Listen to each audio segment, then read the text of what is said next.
सामीन, होता यही है कि जब बच्चे सोते हैं तो उससे क़ब्ल उन्हें उनके वालिदैन अफ़साने सुनाते हैं।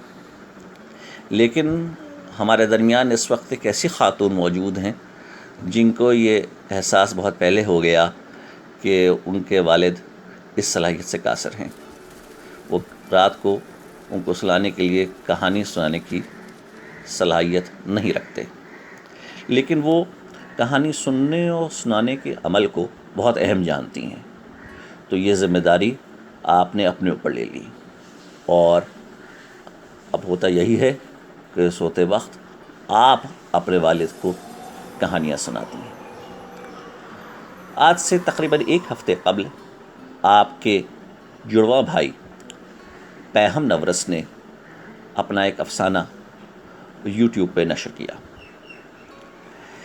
इससे आपके अंदर ये एहसास भी जागा कि आपको जिनसे लतीफ़ की नुमाइंदगी करते हुए इस मैदान में कदम रखना चाहिए। तो आज आप अपने एक अफसाने के साथ हमारे दरमियान मौजूद हैं। आप सिर्फ 5 साल की हैं, कोलकाता में मुकीम हैं, क्लास नर्सरी 2 में पढ़ रही हैं और मलिहाबाद लखनऊ ज़िले के एक अदबी घराने से ताल्लुक़ रखती हैं।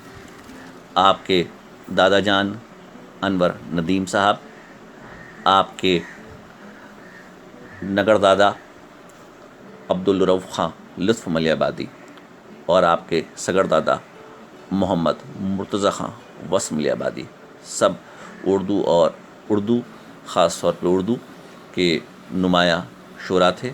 मोहम्मद मुर्तज़ा वस मलिहाबादी और अब्दुल रऊफ़ ख़ां लुत्फ़ मलिहाबादी फ़ारसी में भी शायरी करते थे। आइए शहकार नवरस साहिबा से उनका एक अफसाना सुनते हैं। ठीक है। आप सबसे पहले अपने अफसाने का उन्वान बताएं, मतलब यानी कि शीर्षक। आपकी कहानी का नाम है, जहाँ तक मुझे याद है, बॉय एंड द रेनबो, यही है ना नाम? जी, आपने कहानी सुनाए आप। ठीक है। मेरे स्टोरी का नाम बॉय एंड द रेनबो है और पहले जो सुनाई थी उसका नाम है। और मैं आज एक अलग स्टोरी सुना रही हूँ। ठीक है? जी जी। तो एक दिन एक बर्ड थी, वो बहुत घमंडी थी। वो जो थी ना, वो हर रोज खाना लेने नीचे जाती थी। तो बच्चों को एक बात सुनाए, अपने बच्चों को। उसने बोला, जब भी मैं नीचे जाती तो मैं कुछ देख के आती हूँ। और वो बातें हमने बच्चों को सुनाई।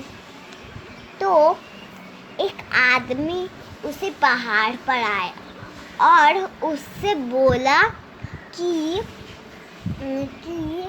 अगर हम दोनों सेम हैं तो हम दोस्ती कर ले। और फिर वो हंसने लगी। हा हा हा हा, क्या इंसान से एक बर्ड दोस्ती कर सकते हैं? हा हा हा हा। तो हंसते लगी। फिर उसने पूछा कि मैंने कोई गलत कह दिया? तो उसने बोला हाँ हाँ हाँ हाँ हाँ हाँ। वो बहुत घमंडी थी, इसलिए उसने ऐसा किया। तो एक दिन उन्हें बहुत भूख लग रही थी। उनके मम्मा खाना ला रही थी, लेकिन उस आदमी ने अपना फल दे दिया। तो उसने अपना खाना छोड़ के बोला, अरे मैं ला रही थी खाना, तुमने क्यों दिया? तो उसने बताया, ने बहुत भूख लग रही थी इसलिए मैंने दे दिया। इसलिए तो क्या हुआ? तो उसने बोला, तुम अपने आप को एक बड़ी बर्ड समझती हो, लेकिन तुम खाना लेने नीचे जाती हो, तो तुम सबसे बड़ी बर्ड कैसे हो सकी? तो उसने बोला, बोला सॉरी सॉरी सॉरी, तो वो दोनों फिर बेस्ट फ्रेंड्स बन गए। बहुत बहुत शुक्रिया।